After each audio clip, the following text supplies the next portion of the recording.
All right, let's dive into something I think a lot of us have felt at one point or another, that feeling of being in a season of waiting, of being completely unseen. Today we're going to look at this idea of divine seclusion, and not as some kind of punishment, but as a really powerful, intentional strategy for your future. Let's unpack what that actually means. I mean, does this sound familiar to you? That feeling that you are putting in all the work, you've got the passion, you see the vision, but absolutely nothing is happening? It feels like you're just shouting into the wind, totally invisible. Man, that is such a frustrating and lonely place to be. But what if that feeling of being stuck is actually part of the plan?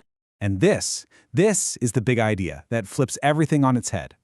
This whole concept suggests that your season of silence isn't a sign that you've been forgotten or that you're not good enough. What if it's actually a period of strategic protection? A time when you are being deliberately shielded for something much, much bigger. Okay, look at this, because this really breaks it down.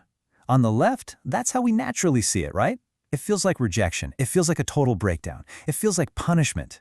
But look at the right side. This is the strategic view. What if that rejection is actually protection? What if that breakdown is really your preparation? And what feels like a punishment is actually about being perfectly positioned for what's coming next? It's a total reframe. So this time is called the classroom of isolation. And I absolutely love that metaphor. Think about it. A classroom isn't a jail cell. It's a place where you go to learn, to grow, to develop. This isn't about being locked away from the world. It's about being given this quiet, focused space, away from all the noise, all the critics, all the distractions, so you can build the inner strength and get crystal clear on the vision you're going to need for your real assignment.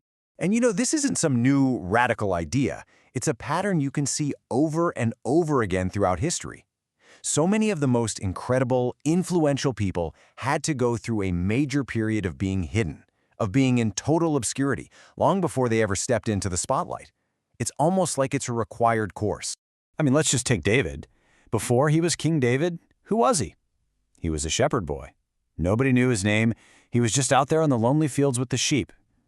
But it was right there, in that total isolation, that he was building the courage and the faith and the skills that would let him one day take on Goliath and lead an entire nation. His time in obscurity was actually his training ground. And look at Joseph. What a perfect example of this same pattern. Thrown in a pit by his own family, sold as a slave, locked in a prison for something he didn't even do.